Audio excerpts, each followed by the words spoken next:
ইসলাম সবাইকে মানুষ হিসেবে কনসিডার করে। ইসলাম হচ্ছে শান্তির ধর্ম। আমরা সব সময় সাম্প্রদায়িক সম্প্রীতি, ভালোবাসা এটাতে বিশ্বাসী।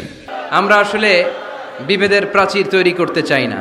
নাস্তিকও আমার ভাই, হিন্দুও আমার ভাই, বৌদ্ধ খ্রিস্টানটাও আমার ভাই। ইসলামে কোনো জাত প্রথা নাই, শ্বেতাঙ্গ কৃষ্ণাঙ্গের পার্থক্য নাই। মুসলিম তৌহিদি জনতার হৃদয়ের ভেতরে ভেদাভেদ নাই, হিংসা নাই, বিদ্বেষ নাই। আমাদের আসল পুঁজি ভালোবাসা। এই ভালোবাসা দিয়ে আমরা বিশ্ব জয় করতে চাই।